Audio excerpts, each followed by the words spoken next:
Hello everybody, I'm Jeremy Pope and this is my partner Jason Kanigan here with theclosingengine.com, and we've got something for you today that'll help you or your sales team close more high-ticket sales on the phone. Today's topic is don't let anyone tell you what your funnel will do. Now this has several implications, but it's not complicated. It boils down to just 3 or 4 things. One, your funnel isn't theirs. That's our first slide, and you can see that on the screen there. But when someone tries to tell you what your funnel ought to be doing, do they know your exact market? Do they have your exact resources? Have they written your exact copy? Are they you on video? Do they think the way that you do? No, none of those things. And conversely, when you have a mentor and you're trying to copy a mentor, you're not going to get it right, period. You're not going to copy them exactly. You're not selling exactly the same thing. You're not them. You don't have their resources. You don't have their experience. You're just not going to be able to copy what they do, and that's good.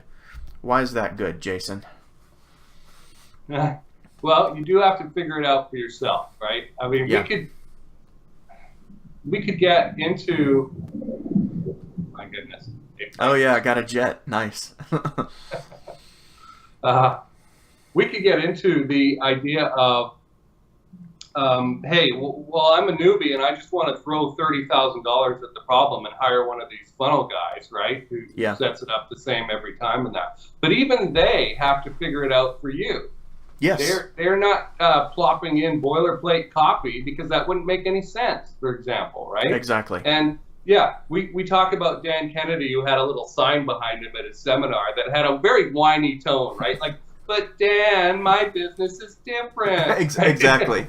You read it like that in your head, right? Yeah. And his kind of snark response is, well, no, it isn't. You know, and it's true, like the process steps are similar, but the numbers, your numbers and your pain points and your copy and your personality on the phone and that kind of thing, if you're doing closing calls and that, is going to be different. And so that funnel, is going to be uniquely yours. Yeah.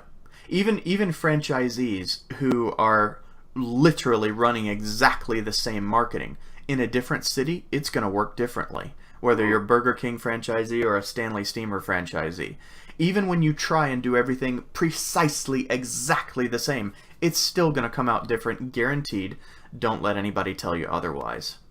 So that's the next thing is it takes an average of 90 contacts to close a sale. Oh, give me a break. Give me a break. Just kill me now. We hear tons of statistics thrown around from industry to industry, and one industry is not the same as the next industry.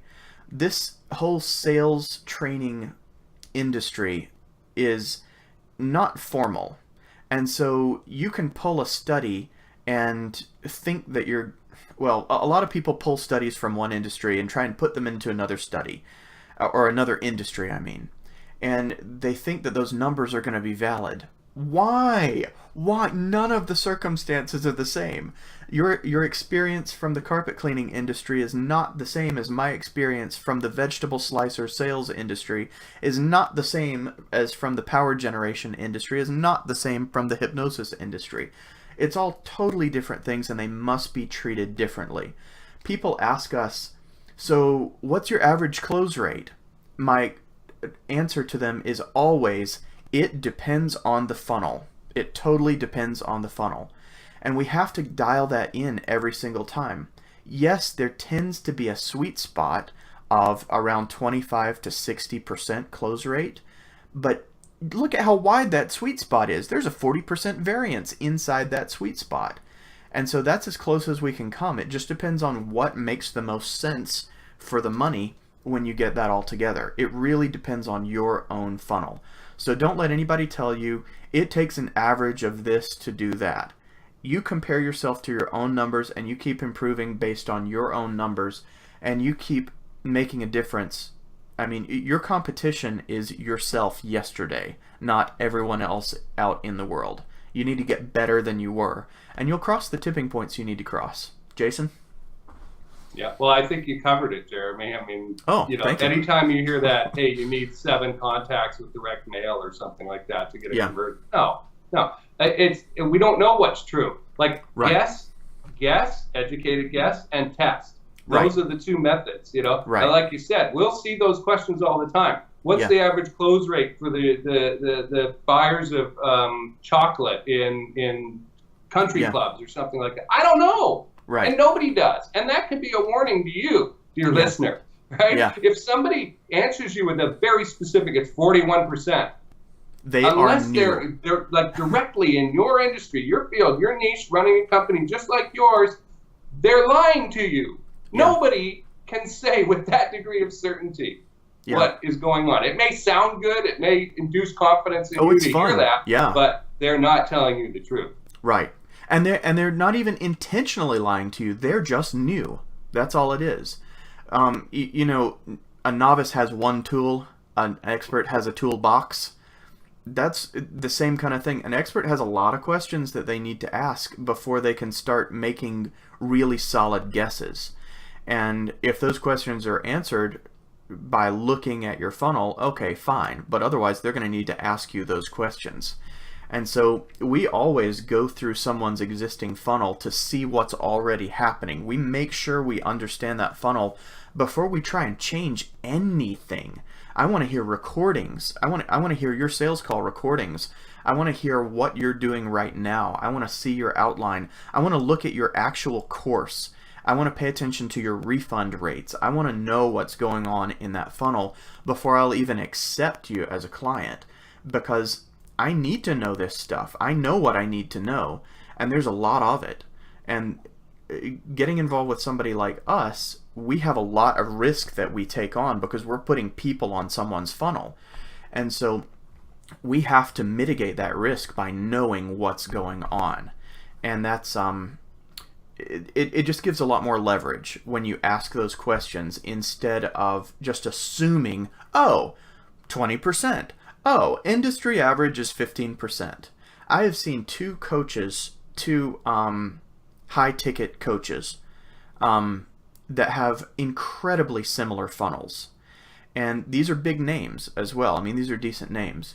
And their close rate is, one of them is about 12%, and one of them is about 19%. And they're doing almost exactly the same things. But when we look inside those funnels and we see what's going on and we talk to their salespeople and everything, you can't always nail down exactly what it is. A lot of that boils down to reputation, what their reputation is like, and who they're promoting through, who their affiliates are, things like that. So everything can make a difference, and there's no way to nail it down with certainty. Only a novice is going to give you that certainty, and they're just going to be wrong. That's what it boils down to.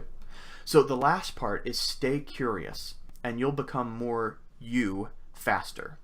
And that's something you should strive for. Not just being you for the sake of being you, but being you for the sake of helping people, for the sake of doing a bigger, better job than if you were trying to be someone else. An Elvis impersonator will never be as big as Elvis. It's not even close. Not even close. Jason? Yeah, there's 2 concepts I'd like to get across here. Mm-hmm. This isn't science. This is not science, but let's treat it scientifically. Yeah. Okay? Yeah. Guess and test, change one measure at a time to see what happened, right? And to manage, we must measure. Okay? Yes. So you got to be measuring the right KPIs, key performance indicators. Yeah. Okay? So, guess and test, yes, it's not science, but treat it scientifically. You'll learn a lot. And that gets into that staying curious mindset, right? I'm not going to take somebody's word for what should happen with my funnel. I'm going to guess and test and measure. To manage, we must measure. Exactly. Well, very cool. I kept you covered up with a slide that time. I'll get better at directing these as we go. Sorry. Well, your face is back now. Well, everybody, thanks for joining us. He's beautiful. He's beautiful. Ask your questions below. Let us know what you need help with. These are just to help you out. Please pay it forward and help other people out with the same thing. These are for you, not for us. So until next time, I'm Jeremy Pope. And I'm Jason Kanigan. Yes, you are. At theclosingengine.com, helping you accelerate your high-ticket sales. Dun, dun, dun, dun, dun, dun, dun, dun, dun, dun, dun, dun. Okay. Bye.